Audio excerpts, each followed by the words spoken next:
Welcome everyone to our March 9th meetup for the Microsoft 365 Meetup for Government. This is a very exciting session. I personally am very excited. As you can tell, I'm coming to you from my wishful thinking, the International Space Station cockpit. So thanks to the magic of Teams backgrounds, we've really got one main event for you tonight, which is to hear from Renee Wynn and participate in the question and answer with her. So we'll be starting that shortly. Just want to go through a few administrative items first. So for those who are new to our community events, this is a community that's really designed for anyone who has an interest in Microsoft 365 and modern workplace technology, as well as its government applications, to really network, interact with others, learn best practices, and other sorts of interactions. So we really would encourage community participation. And if you are interested in hosting an event, we definitely would love to have you.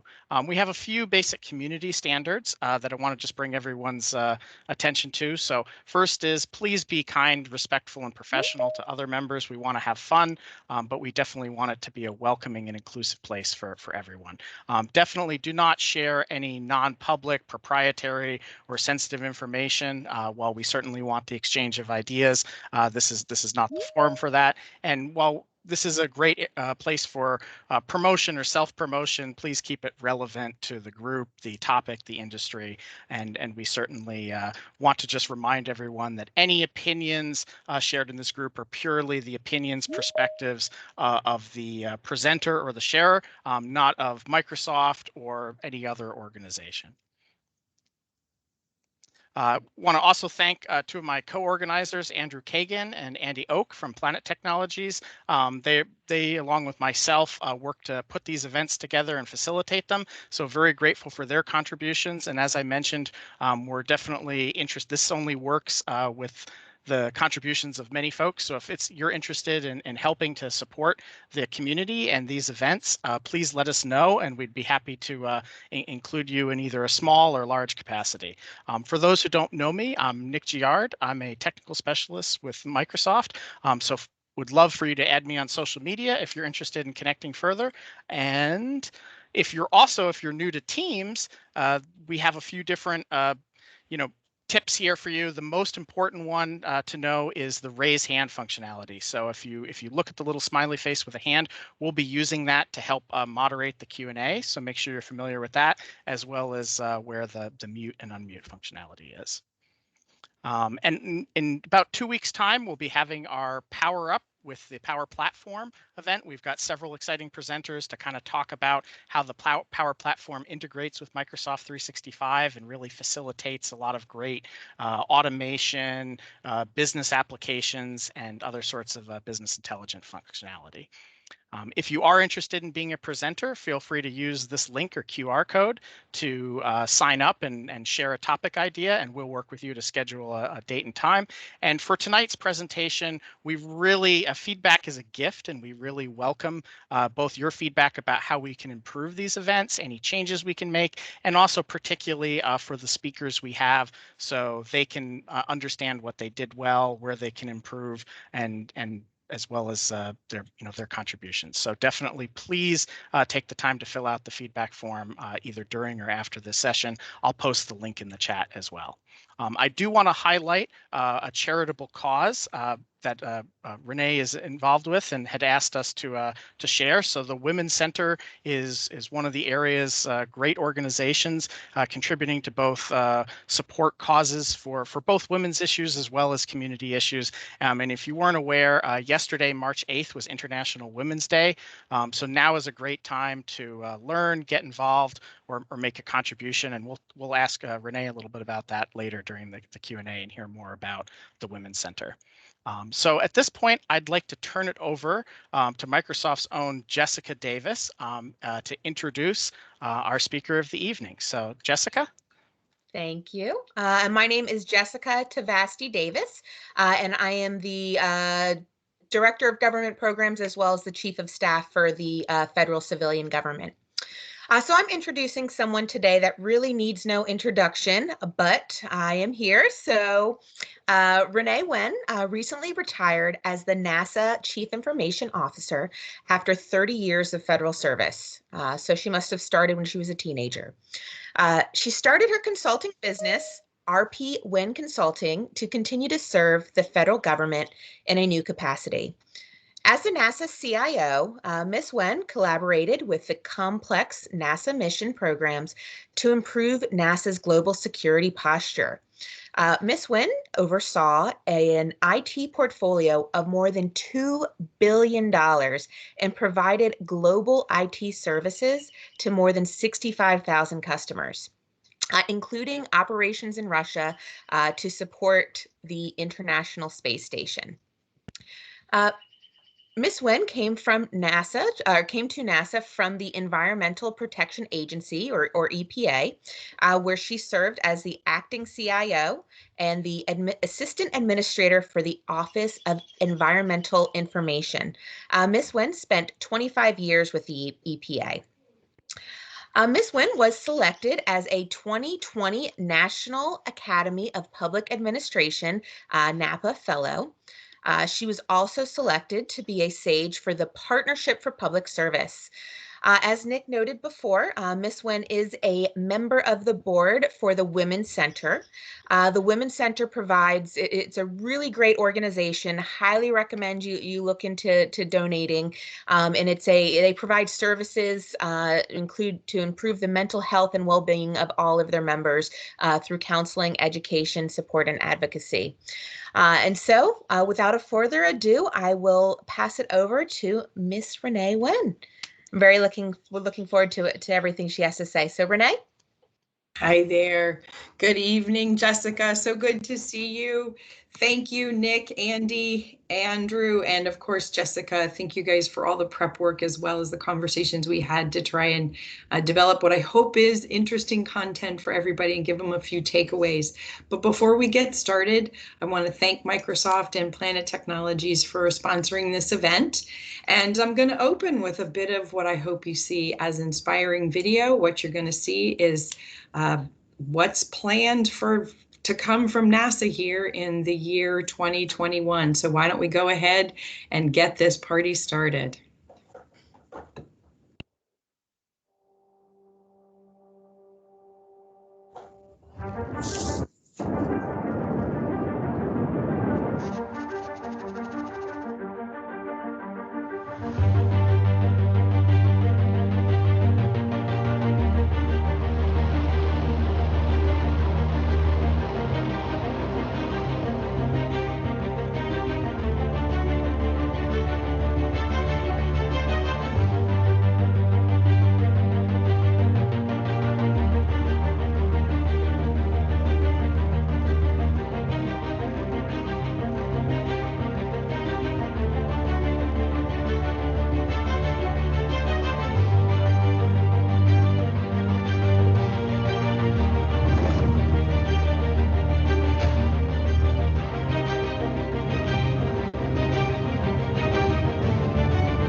Thank you, Nick, for running that for us. I really appreciate it. And everybody saw where Nick is from, right? You saw the full thing of the International Space Station, which you can see the full thing at the National Buoyancy Lab at the Johnson Space Center, although at the Johnson Space Center, they do not have the Russian module attached to it. So it looks slightly different at the bottom of a swimming pool.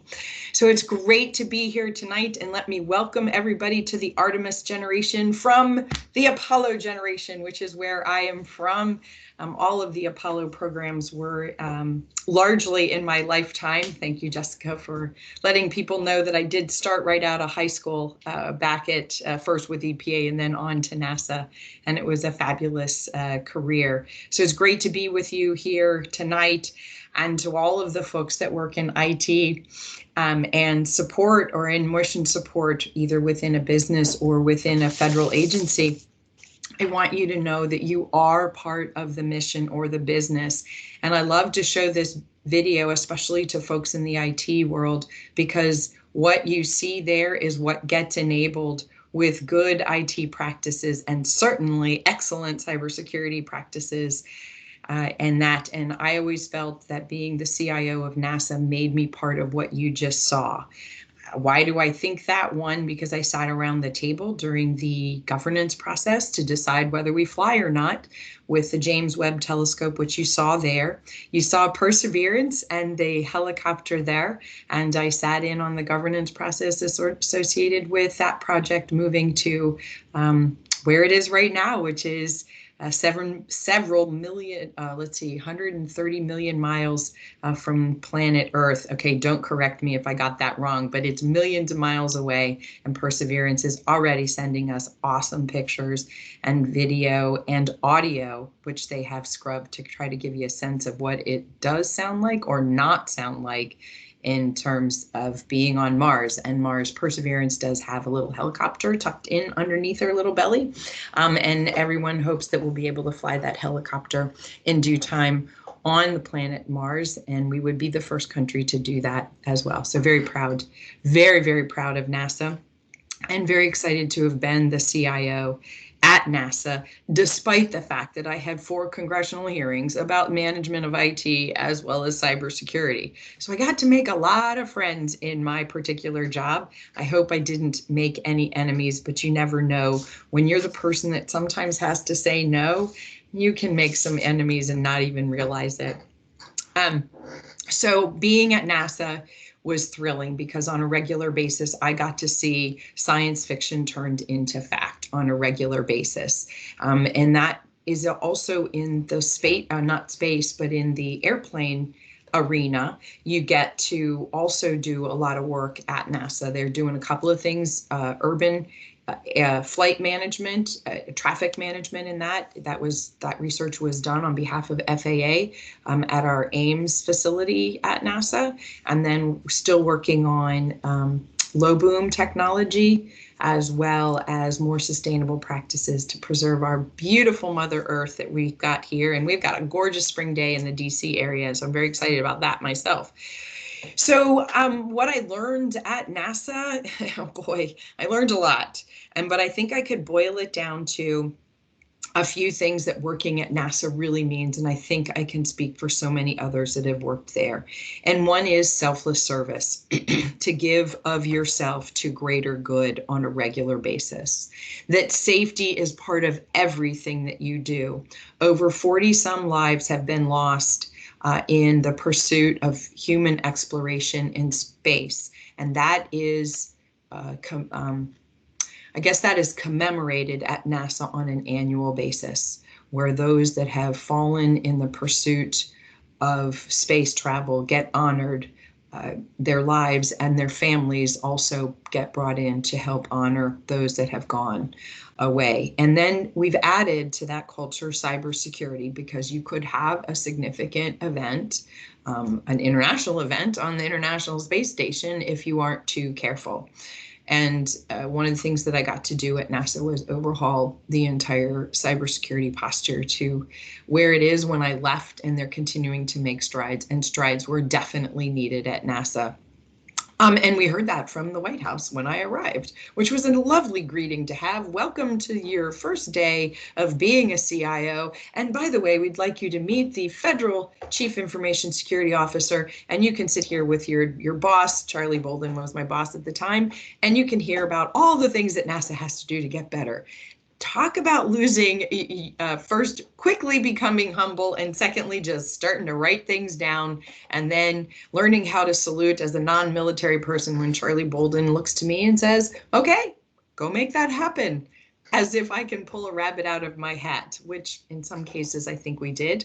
And the final thing that I learned about at NASA was about leadership and really good leadership principles. And just a quick reminder about leadership, that it is a choice. It is not a position. And when you make that choice, you've decided to go on a lifelong journey. And we're going to get to talk a little bit about that. But how about I flip to a few stories about NASA? So this Planet Technologies was part of NASA bringing Office 365 into our environment, and Microsoft was also a partner in that one. And I am so proud to say of that team combined with my former team. In September of 2019, we delivered Microsoft Office 365 to the International Space Station. So it traveled a few hundred miles off the face of the earth to make sure they could get their emails in a secure fashion. And they may be using Teams now. I don't know. I just watched the video of Kamala Harris, our vice president, and Victor Glover, and I'll talk about Victor in just a second. They talked before he took a 7-hour EVA, which is an extravehicular activity. To me, he got out of the space station safely, made some repairs, and came back in, is the simplest way to do that. And they spoke for a few minutes. I don't know if it was Teams or not, but why don't we just imagine that it was Teams that they used on that recording? And you can go find that on YouTube. It's a great conversation to see people thoroughly excited about how they are serving the United States government. I can talk to you about astronaut food, and I've had some myself. So one of the things you have to be very careful of with the space station are crumbs. There is no gravity. You've all seen it. If I were on it, my hair would be up. I will never be on it. I don't want to be on it. I don't have the money, but I really love terra firma. And so I'm here to stay, but I'm happy to watch people and wave them and wish them all Godspeed to their journey to the space station. And the other thing about space station food or astronaut food when you're on space station is their sense of smell changes. So they love it spicy. And that way you actually change that. And there's a whole food lab, and NASA does hire food scientists in order to look at nutrition in space, especially as we are contemplating putting humans on Mars. It's a long way to go to just thrive on potatoes. And by the way, I just want to tell you that I'm from NASA, and I did pick up the bad habit of watching space movies and starting to point out what is actually not real technically. And I can tell you the FEMA blue tarp on the rocket getting off of Mars is not going to actually work. And if you go back and watch the movie, you'll see it. And I was just sitting there going, that's just not going to happen. But it was great to suspend belief for just a while because it's a fabulous movie and frankly, just as inspiring. I've been to the Lunar Rock Library where we have rock curators for research. You go in and you get all your protective gear on, and I held a moon rock and I got pictures. But I got to tell you, the most memorable part of going into the Lunar Rock Library was looking down and seeing a trash can actually labeled lunar trash, as if I needed a place for glass, plastic, paper, regular trash, and my lunar trash now. Never knew I needed it, but there it is for you. And I kid you not, that's what we do. But mostly my time at NASA and my journeys around the globe were about getting to know NASA and getting to know their IT posture. Because if you don't know what you have and you don't know who's on your network, you cannot protect your mission. And since NASA is a civil agency, but we do a lot of work with the Departments of Defense, we have to be mindful that we don't create a weakness for our colleagues in the Department of Defense through our network work. And we had a lot of work to do. So it was a very open field on that one. But becoming a trusted partner with the missions takes a lot of work. And the most important part of that work is the mindset that you have.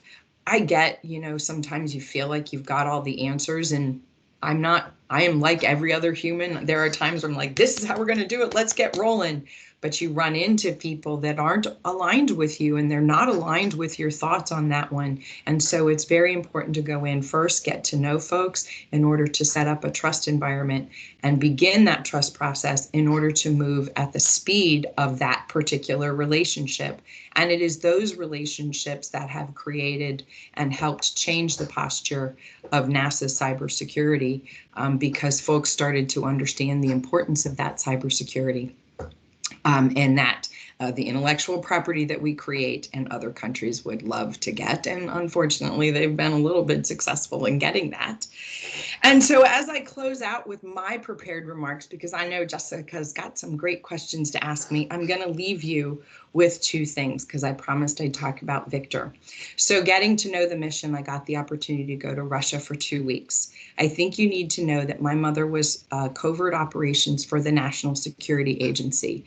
If I could tell you that I was a little afraid when I went to Russia, given what my mom did, it was great. And when I was offered a tour of the former KGB building, I promptly said, no, thank you. I do not want to see the basement, for they may remember, because I look like my mom, I was like, no, thanks. It's a lovely building. We'll just keep going. But it was there too that I got to break bread with so many folks that are from the International Space Station program. We got to fly together, and they are funny. I got to tell you, NASA's got some really funny people in it.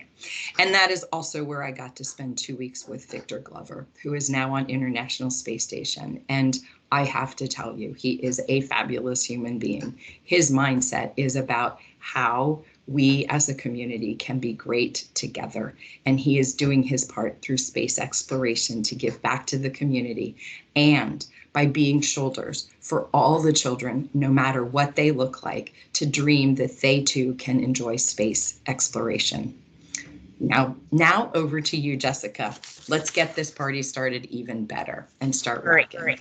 Awesome. So I'm going to start off with a few questions that I'm interested in, and then we'll open it up to the rest of the folks on the call. Renee, you just told us a lot of interesting facts about you. I mean, from potatoes to your mom, KGB. I feel like you just have a very interesting life. Tell us an interesting fact about you that wasn't in your previous story, we may not, and that we probably wouldn't know already by reading, FCW or whatever. All right, so I'll be generous. I'm going to give you 2, and I might give you a third. So the first thing is, I don't know about you guys, I love the British Baking Show, and I've already been through the seasons twice, including the recent one. I just love that show. And then, of course, when I watch it, I'm like, okay, now I need to go to a bakery. I do not like to bake. I do love to cook with that one. And I'm a woman who loves to be barefoot, but I love shoes. And so if I'm going to put my feet in something, it better be pretty and it better be comfortable. And the final thing is, and some people actually already know this out at Ames because I sent them a recording, at my age, which is after 30-year career, I can still do a cartwheel, because my hope one day is to teach my grandchildren how to do a cartwheel. That's awesome. Do you know how many pairs of shoes you have? Yeah. It's okay. Let's just say that I could wear a different pair of shoes every single day of the year. Awesome. So my other question is, what advice would you give your younger self? I would say one is, so I have a mouth on me, and I got in trouble a lot in school. I know, probably a big surprise, right? And I have made a lot of mistakes in my life, as a child, as an adult, and I've been married for 30 years, going on 31 years, and there's so much learning that goes on in a relationship of that nature. And I made mistakes as a parent as well. And as I thought about this question, I would say the big thing that I would say to my younger self, which was just yesterday, by the way, is that go ahead and make the mistakes. Bravery is being afraid anyway and still saying yes to things. Now, I'm not saying go jump off a building kind of yes, but even when you feel unprepared and the risks are maybe just embarrassment or you don't know something, you should really think about the word yes. And the final thing I would tell myself is that mindset is everything.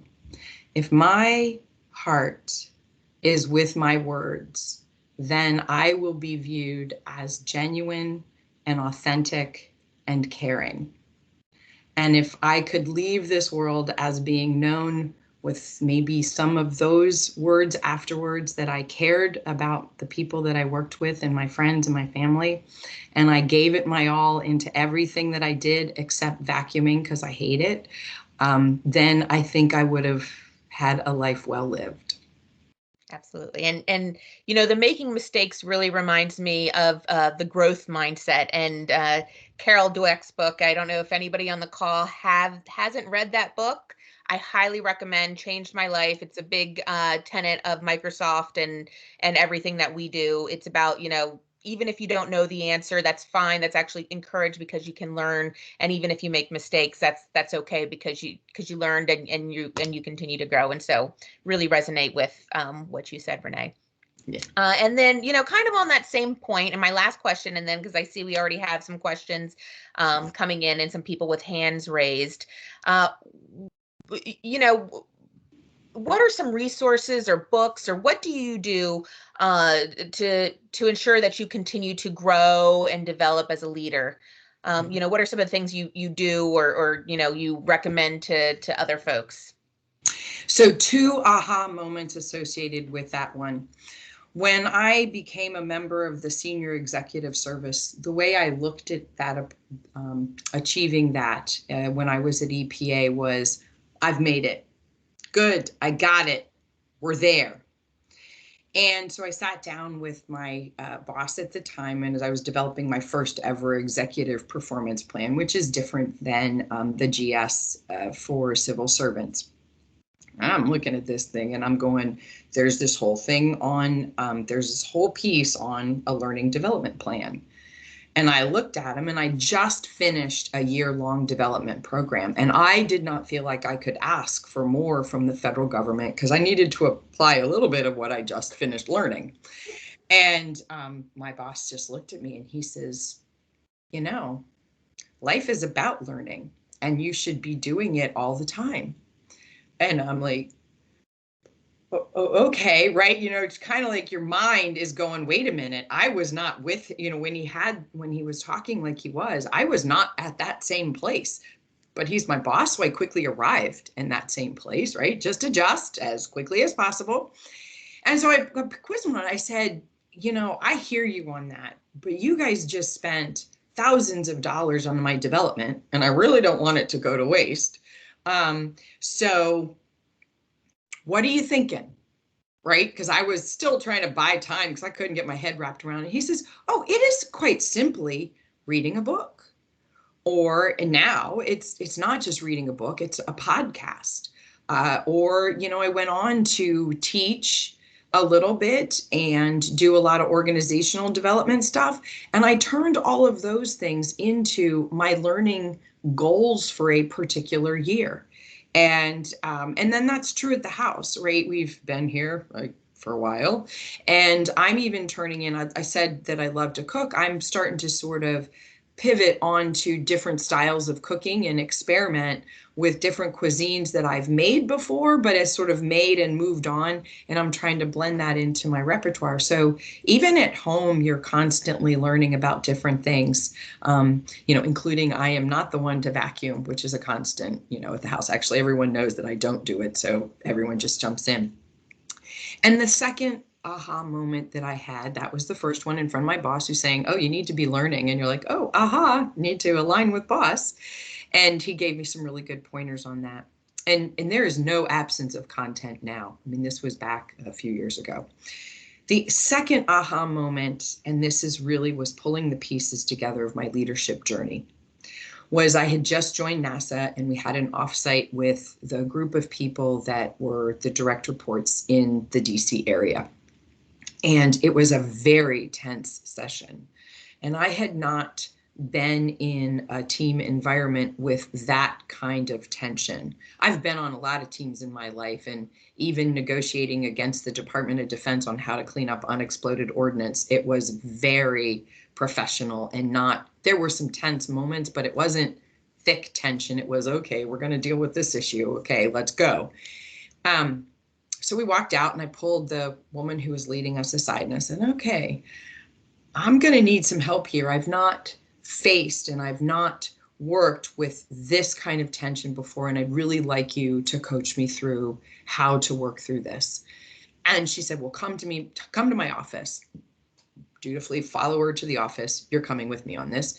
And we walked in, and she said, I have a book for you. And she hands me this book, and it says Leadership and Self-Deception.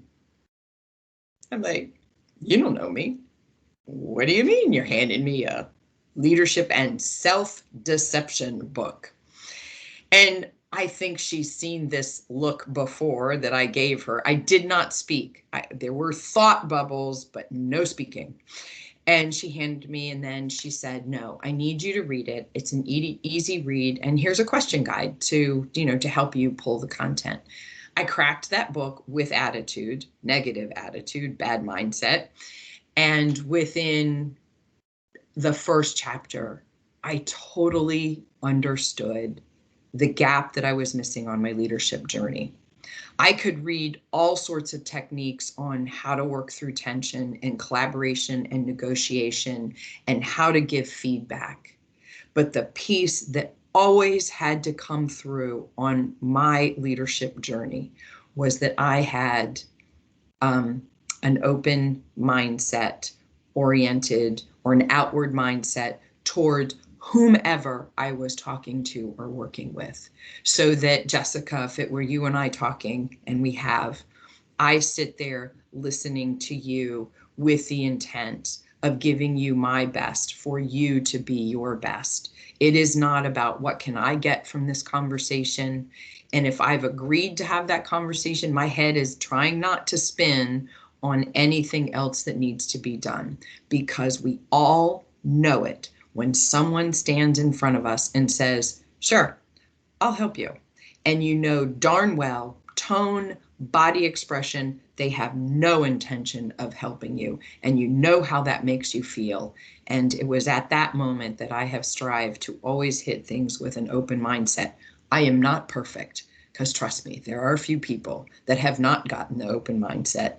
They've gotten the other end of that triangle in terms of what we needed to get done. But it was both of those were aha moments that have set me up in my many years of adulthood to, I think, really enjoying life better and getting more from everybody that I get to meet. Awesome. Okay, so we have some people in that. We're going to go to Christian okay, Christian is unmuted. Christian. Okay, is Christian unmuted? Yeah, he'll have to unmute himself, but he should be able to. Okay. Christian, you should. I had to unmute myself. There we go. Hi, Renee. Great to hear you speak. Thanks for taking the time with us. I have a 2.5-year-old who has recently become fascinated with NASA and space exploration via a children's book that he saw, and now he's asking me all kinds of questions about how the lunar lander made it, and we've been watching videos. And I'm just curious if you have any advice on how to or resources to nurture that curiosity towards space exploration, because I think it's one I want to keep that going if at all possible. Oh, well, good for you, because that's just a curious mindset will set your child up for years and years and years of fun and great adventures. So that's fabulous. Yes, a couple of things. First of all, for anybody too that's a teacher, NASA has on its website, nasa.gov, lots and lots of materials for children, and it's by age range. There's coloring books. When I travel, I still do this. I have a few of the coloring books left. I travel with those and stickers. So if I find a NASA fan, actually I've done this even in other countries, I give them NASA stickers and make them part of the fan club and that. So one of the things is on the website. Your child will be very literate in social media, so definitely follow that. Legos puts out a lot of NASA inspired toys, so grab some of those. When Legos cannot be a choking hazard, I myself have probably 1,000,000 Legos in my house because my son loved them. And I'd also, if I could do this one, because I just added a new toy here, so just hold on a second. For age appropriate, especially too, if you can see this, this is Mars, and it's a celestial buddy. And Mars has a whole bunch of planetary buddies, including a black hole to put them in. So I recommend getting some children's books and getting the planets or the comet or Mercury, who has fast little shoes on. Get these planets and get the books so they can have a tactile touch with learning about space. And there's lots of posters, and NASA offers lots of engagements, age appropriate. And if you're in the DC area, when we get back to being in person, all of NASA's centers have a public day, and Goddard Space Flight Center over in Greenbelt, Maryland does have one. So see if you can't take your whole family over to that and get to explore what Goddard does for the advancement of science. And these are celestial buddies, by the way. I just got Mars for Perseverance. Awesome. I'm going to have to get some for my son. So I have a question from the chat from Ian Leatherman. If you have Microsoft 365 on the space station, then I assume you solve the DDIL, deny, disrupted, intermittent, and latent problem. We're trying to solve this so we can deploy on our ships and other tactical environments. So we solved it in part, and funny you should mention, so satellites and ships and submarines, we do think of them the same. I hired a cybersecurity guy from a submarine over at Naval Sea Systems Command, and because of that reason is that tethering, non-tethering environment that they have. We did solve for some of it. The communications for human exploration is different than for satellites in terms of managing latency and the uplinks and downlinks and all of that. But we were able to solve that. I think some of the folks maybe at Planet probably have some of their NASA contacts, and we can make sure that we can get you in touch there. I did see that there's somebody online, Andrew. I did see that you are online from Johnson Space Center. You might be able to get them in touch with Annette Moore, the Chief Information Officer for JSC, and have you talk to that team, because I know NASA would be willing to help you with that and talk you through what we were able to do at NASA for the International Space Station, and maybe it'll give you just enough information to solve that for our ships. Thank you. Thank you, Andrew. I see it. We have Michael Marenstein. You should be able to unmute yourself now. Well, Renee, arguably, I'm probably your biggest fan. I think you know that already. You know, your career tenure has spanned, you know, such a long time that I think to try to just get your perspective on some up and comers in terms of you know, who inspires you today, and can you explain why? Thank you, Michael. It's good to hear your voice. I just think Ian, Andrew just put his email address in the chat, so you can grab that and make the connection. And he's at the right center to find the right technical people and that. So Michael, you know, who inspires me? Wow. You know, COVID has really changed things a lot. And I've gotten a chance since I retired to meet some amazing people. But I have to say that one of the things is it's actually my next door neighbor.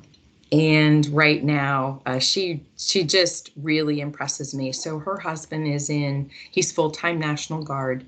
And in October of 2019, he went over to do duty in Kuwait. And he was in Kuwait most of the time, but he did go into a combat zone. And about a few months before he was deployed, they had twin girls, and they have a 5 and a 5-year-old at the time. And so COVID hits, and now instead of the 5-year-old going off to school, and she works from home, she's a computer programmer, network manager, just really smart. all of a sudden her world changed. Her husband was deployed overseas for a year. She had newborn twin girls, and she had a 5-year-old little boy, and really got to know her during COVID because we're always home. And just watching her operate and manage the kids and still find time to pursue some of her hobbies, which were probably more for her thriving mental health, and watching her operate in a time of uncertainty and a time when her husband was at risk, right, in a danger combat zone, and really meet every day with such great joy. So I know she's not on, but, you know, watching her thrive and find ways to thrive, and her kids pop over all the time. In fact, the little girls just came and knocked on our door the other day because they're learning that they can leave the house by themselves. They aren't even 2 yet. With that one. And so I find that inspiration in my neighbor, but I also look for inspiration in anybody that I meet, because everybody's got a struggle, and everybody has amazing capability. And if you talk to them long enough, you will find that capability, and it might just inspire you. So I'd have to say it's my neighbor, because she just did some amazing things. And I got to tell you, I have one son because at home, I like the man-to-man defense, not the zone defense, because at work, it's like not even a zone defense anymore. I played basketball, by the way.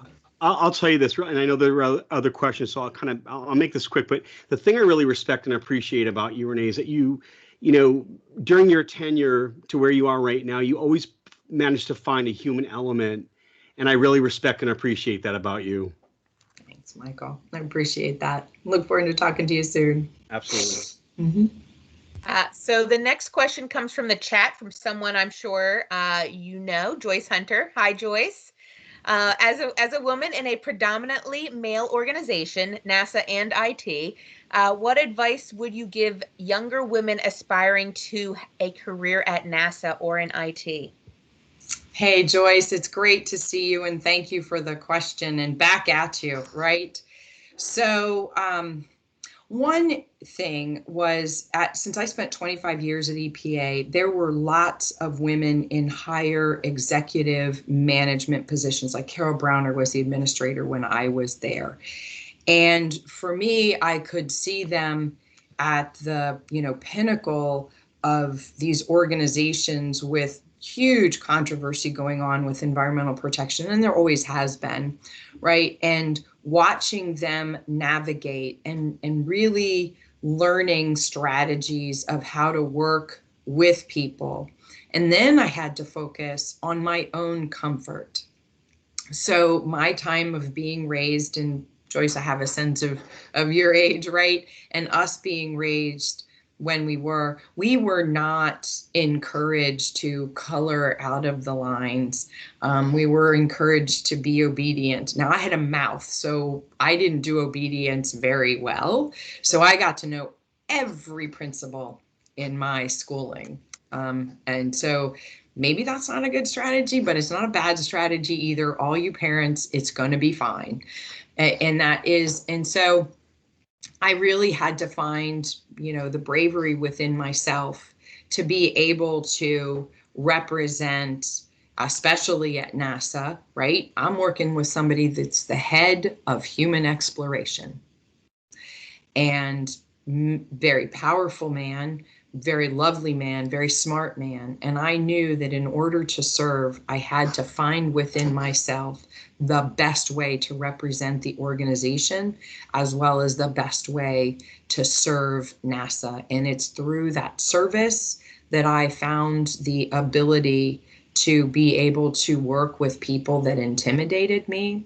They were of a different gender. I mean, NASA even put out a memo in the 70s, I kid you not, that said women cannot wear pants. It was from, now I'm just going to tell you, it was from a male engineer, the head of the center. They thought they were doing the right thing. But can you imagine what that did to the culture? I'm sorry, guys, you don't get to tell me what I wear. And if I want to wear pants, and if I'm working on satellites, wouldn't I be in pants? Because there were women working on it. And so it's really knowing what you need to do to be effective, finding people to help you bring that tool to the toolbox, and being brave and going forward to serve in that capacity, because you must be able to speak, and at the last minute, then fake it till you feel it. Awesome. And that was a very timely question with Women's International Women's Day yesterday. So thank you to both you and Joyce as women leaders that in government as well. So we have another question from the chat. From Lindsay. She said, I appreciate when you said leadership is a choice. As someone who came into tech from the humanities, leadership in tech often means being pushed into management comms and away from the tech work we've come to love. Did you have to give something up to lead? How did you know it was the right choice for you? So here's another little secret. I have a Bachelor of Arts in Economics, and I did public policy. So I gravitated, and I had a job that didn't even exist when I was in school. And so I do really well in math, and I avoided engineering, frankly, because when I looked around me, I didn't see girls or females at all. And I was tired of being the only female in the higher math and science classes. Well, look what happened. I avoided one thing and I landed right back at it. So I find, and I loved the tech stuff. I ended up getting to know that, and Microsoft can be assured, and so did my team. I turned to them and had them teach me what I needed to know technically. And then I found I loved it. And so sometimes I would just pull them aside and like, can we geek out for a little while? I want to talk about some of these things. And I was seeking to understand, not undercutting their capability. And I found out at heart, I really do love hardware and software. And if I could go back, maybe I'd study it, but it might change the course that I took. So how do I find that way? You never stop from your roots. And so if your roots are technical roots, having that basic understanding allows you to ask really good questions. And if you're technically proficient, what you have to do is dial it back and turn it into questions that are open-ended questions, not directive questions on that one. So that's one way, because if you're running IT, you are still getting into the technical stuff. It's like, how did that happen?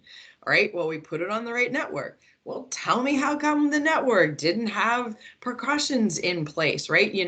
That probably sounds pretty accusatory, so I do apologize for that. So you've got to ask the question. So you will bring questions to the dialogue that others cannot bring to the dialogue. But if that's not enough for you, then I suggest you teach too.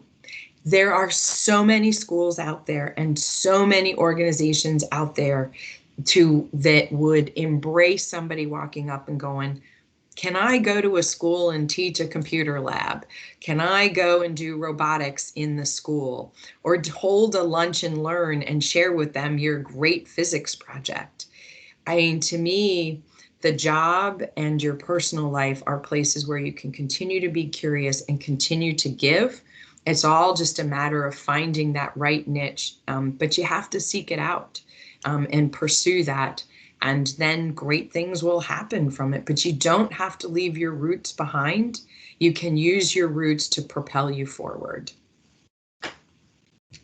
So we have Julie White, who has her hand up. So if you want to unmute yourself, you're unmuted.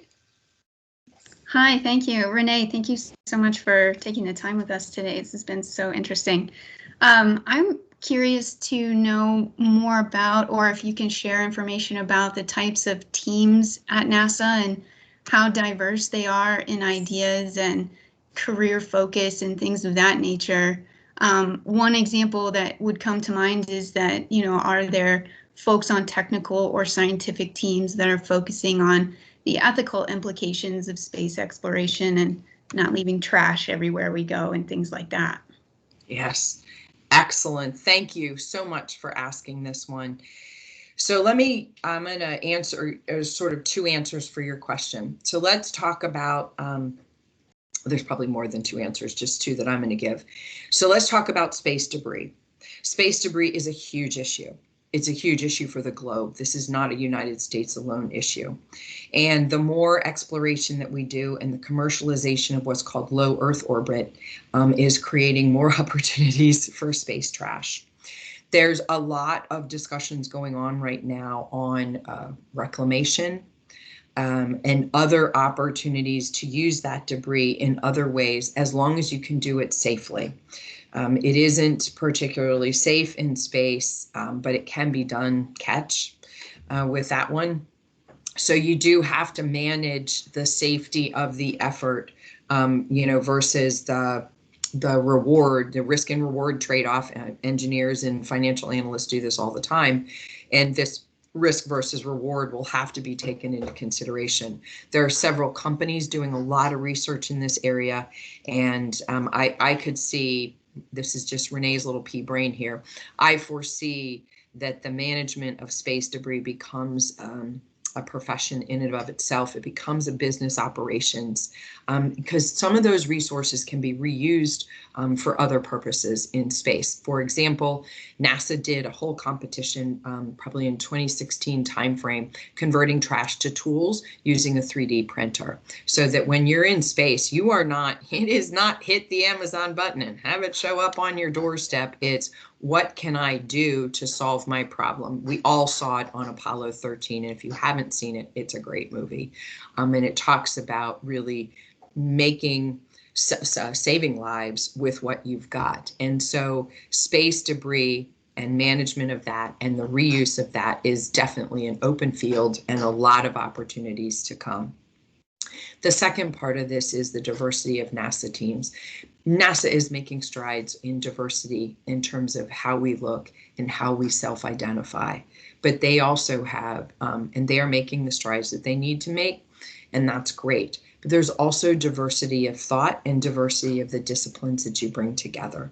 I have met astrophysicists. Did I understand what they had to say? I've met physicists. I caught a little bit of what they have to say. I told you a little bit about, we have lunar rock librarians, people that specialize in space geology. We have people that understand regolith, which is on the moon. We have people that truly understand Mars and the atmosphere and are learning and gaining so much more. They understand the sun and they do this. These are all different scientific disciplines. How does that word get out? Well, you saw that video. That comes from communication specialists, marketing specialists, creative people that know how to take a complicated message and put it out for the world to be inspired with. We have people, we have IT specialists, we have cybersecurity specialists, we've got anthropologists, we've got every ist that you can have along the way. So there is a home both within NASA and within the contractor workforce that works for NASA for so many disciplines. We have librarians, there's just straight, the old-fashioned book librarians that help us with our scientific cataloging of the information that NASA has, and that information gets converted to knowledge. We have people that look at technology to see if we, to make sure that we cannot trade it or accidentally give it away to a foreign country, because that would be against the law. So I could go on and on for all of our differences in those disciplines. NASA has a number of disciplines, and they have rocket scientists too. And they will, and final thing, there was a third piece to that answer, and that is we have an office called Planetary Protection. And as you look at Mars, there's going to be plans, and actually what's going on right now in Japan, as well as in the United States, Bennu is the asteroid. They are bringing back samples from an asteroid. It'd be the first time that has come back to Earth, an asteroid sample that is not burned up. We think the hypothesis is it won't burn up on entry because these sample return missions are going to be protected in that. We had long debates about planetary protection on something on the asteroid returning to the globe, and what would that do to our planet? What would it do to the asteroid by landing a robot, which has already been done, landing a robot on that? We had lots of discussions about the introduction of a helicopter to the planet of Mars. So there's a woman that's there who's our planetary protection specialist, and she's involved in all of our discussions, just like our chief medical officer. He's involved in all our discussions to make sure that we are careful with our planet and we are careful and protective of our people. Back to you, Jessica. And we have one more question from Ricky Roach. Ricky? Thank you, Jessica. Renee, it's been a pleasure listening to you share your stories and your time at NASA. My question goes back to low Earth orbit and space debris. While I believe it's a great idea, what are your thoughts on satellite services like Starlink or Amazon's global internet providers to bring internet to hard hit areas or areas that are completely underserved or not served at all? Yeah. Yes. So those debates, I sat in on a couple of those debates as well. So every advancement for humankind has a dark side and a light side. Thank you, Star Wars, for that one. Right? It really does, because you look at the planet and you look at poverty and you look at economics, social economics, and you look at development, and access to the internet in this day and age makes a huge difference. Actually, access to books was one of the big things as well, too. And there's a great story. It's actually a movie right now about the young man who got a book, right, to build the windmill out of debris around in Africa, that it was around the farm where his family is, and that brought power as well as water.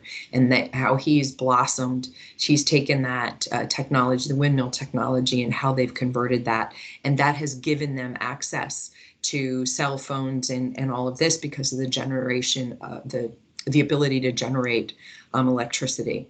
So access to information, so I'm not going to compartmentalize it, but the access to information allows us to expand human knowledge. Well, that access to information is, in fact, this is fact, there are people that don't get it. In my lifetime, for a tribe that lived in the Grand Canyon, they got electricity in the 2000s. There are people that live in rural Virginia that don't have running water. This stuff is not far away from us. And so Starlink and the internet access in space has a benefit for humanity. It carries with it a very dark side.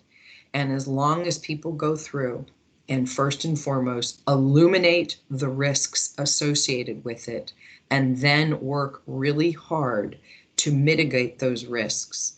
And thirdly, and most importantly, they understand that national security is on the line with the introduction of this technology, then, and that they have a mindset that this is not just about money, but it is about the advancement of humankind and the protection of humankind all at the same time, then it will ultimately be a positive thing for this planet. But your mindset must be very, very curious on the light side as well as the dark side when you introduce the power of that technology. It's a tough one, and these are awesome debates to go through because people actually debate and they prevent themselves from judging people by a position that they take. They talk about ideas, not people. And that's what's so cool about those kinds of discussions, is the fact that we can remain friends even if we're far apart on our ideals about the internet and space. We have another question from the chat from Corey Markovitz. And Corey said, so NASA has successfully deployed Microsoft 365 agency-wide, no small feat.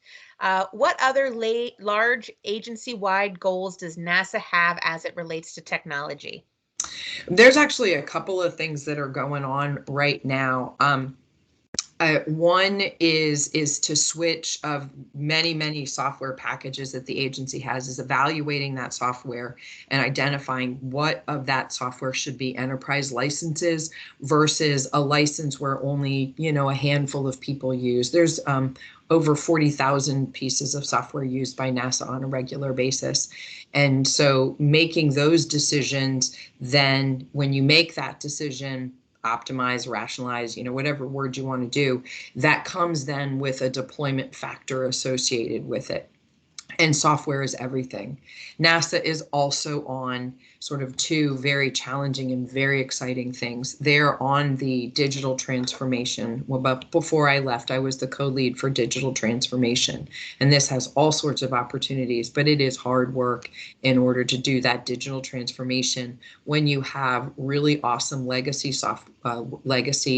IT. And there's good legacy IT and there's challenging, maybe not so good legacy IT at NASA. And so the digital transformation of NASA is one of those things. And this is coming at a time where NASA's mission is being disrupted on a regular basis by private companies. And that's great. And so we embrace that and we go forward. We embraced it when I was there. I'm sure they're still embracing it now.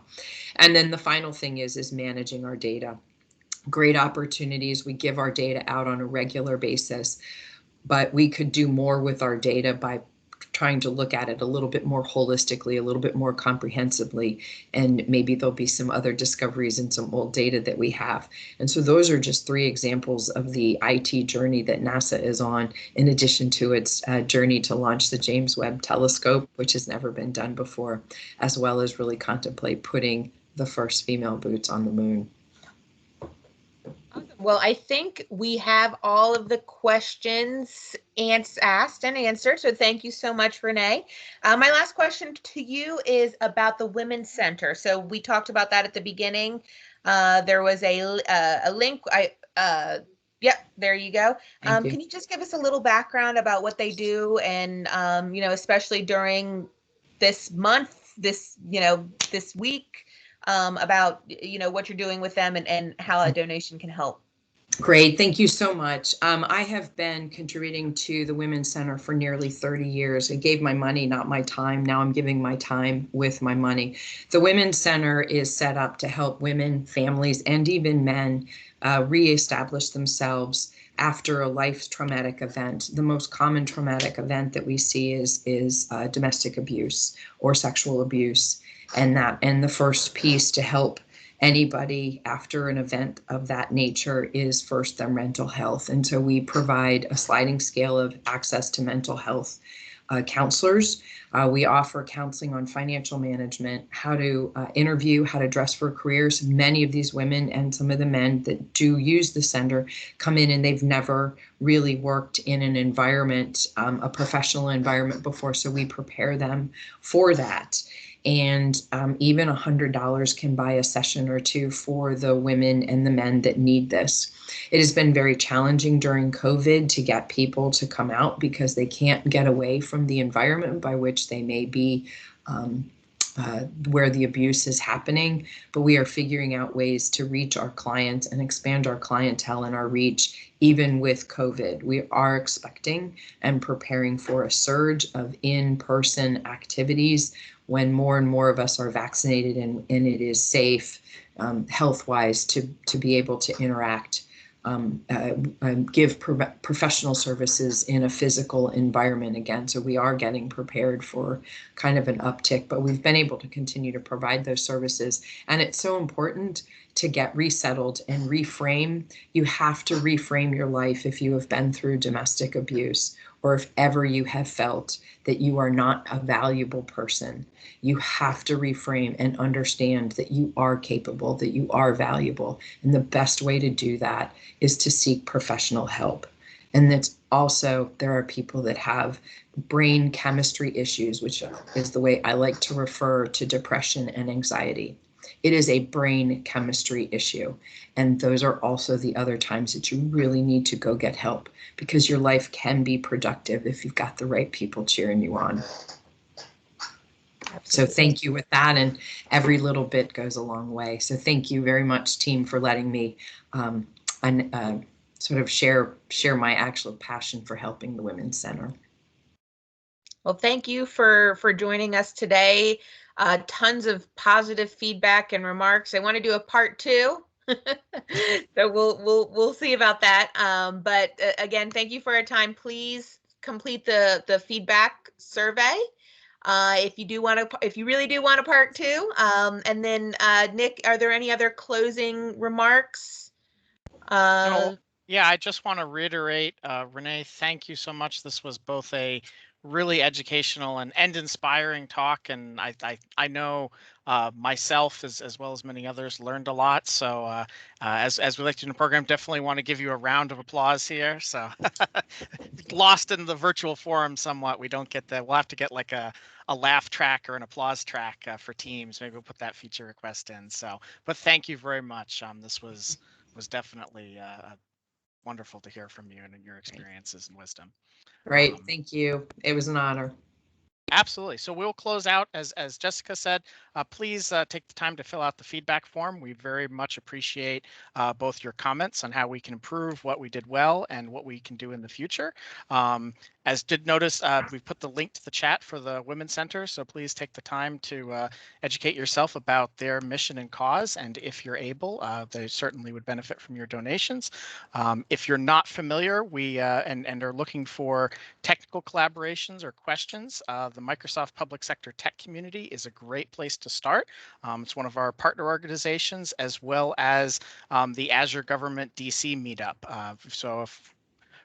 They cover more of the kind of infrastructure and app development similar to this community, and as well as the long-running Nova 365 MS users group, who's been many great conversations and is one of the inspirations for this group. And we hope to see you in 2 weeks' time on March 23rd for our next session on the Power Platform. So again, thank you very much, Renee. Everyone have a wonderful evening, and see you in 2 weeks. Thank you. Bye-bye. Enjoy the nice weather if you're in the DC area. As you can see, I had my doors open, all my windows open, and now it's getting dark.